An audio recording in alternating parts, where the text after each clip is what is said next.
got garlic and started like rubbing it all over me. You can call me Mo Chung's guy. Do I wear hats? Do I go down the wig route? The girl said to me that it was like kissing a girl. You know, people look at you, people say things that you think, wow, that's weird, you know? Because most people don't know what it is, you know? I've had people saying, are you ill? Have you been burnt? I've had that before. But I've had that quite a few times where people are like, are you dying? Yeah. Even like when I was out in like a bar or somewhere, someone coming up and being like, oh, are you like, do you have cancer? And I'm like, what? Like, why would you speak to someone who you don't know? Why would you open with that? I'm just like, you're an idiot. Did yours come out in one, though? So I had hair in 2019 and I moved to London, and then over the space of like 2 weeks it was just coming out in clumps. And so I had no eyebrows, half a tash, gold patch there, another one there. The half tash is just a it's certain a great look. look. Back then I used to have curtains, typical Asian kind of hairstyle look. You just brush your things through your hair, you get clumps. At the point I thought, do you know what, just shave it. I did like treatment for a year. I had DCP treatment and like steroid stuff being painted on your head and injections and stuff. Oh, did you? Yeah, I went like every Wednesday, drove like, 45 minutes to an hour, got the treatment done. It was horrible. Like What did it make you feel like? So it's essentially painting different solutions of steroids on your head. Did you guys get that done? To promote growth. I had this. I went to Turkey on holiday, and then I went for a shave because I used to have to get a shave. Like, I still had tiny little bits. So I used to have a wet shave. Quite enjoyed it. And this Turkish guy said to me, "Oh, I'll cut you." Did you ever hear? I was like, "What? What are you talking about?" And he said, "Oh, I'll put garlic in you." You know? Did you ever hear of this? And he got big clove garlic and started like rubbing it all over me. And he said, I've seen this many times, this is going to help, this is going to... And it was horrible. I was on holiday, and I was like stinking of garlic for like 3 days. I think I'd rather have the garlic than like the acid on my head. Like, it literally used to like blister my head. Like, I'm talking like head-sized blisters on your head and stuff like that, and you had to keep it covered up for like 12 hours.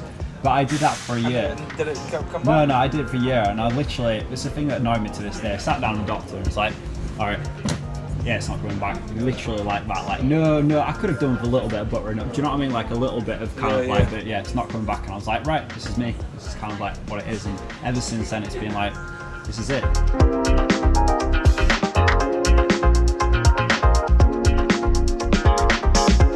Also, one of the big positives is that you can wake up in the morning without having a bad hair day. Yeah, that's true. And especially like if you're in a rush to get out, hop in the shower, hop out, you don't have to comb your hair, dry your hair, wipe your hair, whatever. You just one wipe and that's it, you're done.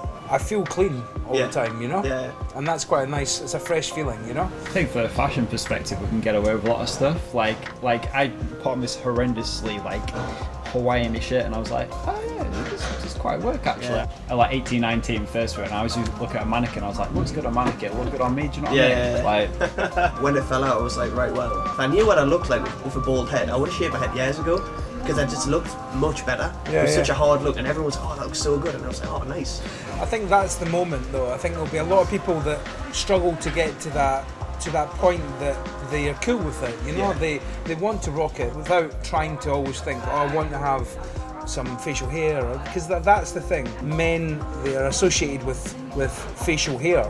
Having a soft face is not a man's thing, is it? I think that's sometimes what I struggle with a little bit, do you know what I mean? Especially with the dating scene and stuff, it's very much kind of like this perception of what a man should look like kind of thing. I remember kissing a girl once, and the girl said to me that it was like kissing a girl. Now I think I should have taken that as a compliment, but at the time I was a bit gutted. But I think like once you realise that that's what you've got something different. You've got something different to offer. I think that, and you accept yourself. That's when you thrive. You know? I feel better for it.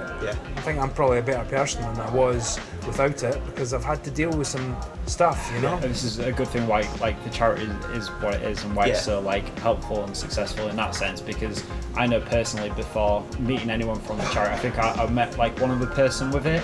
I felt like kind of awkward, like how to approach them. I was like, is this weird if I go up and introduce myself and like say like, hey, we've got the same thing, should we talk about it, kind of thing. I wish I had someone when I was 17 saying, hey, what's going on, do you know what I mean? Like when I was 17 I was like, do I wear hats all the time, do I go down the wig route, do I do this, and you've no idea like what to do and stuff, whereas like now and stuff, like if somebody came to me, I'd be like, hey, like, you know, you've got these options, you've got these people to speak to. I think it's in a much better space than it was.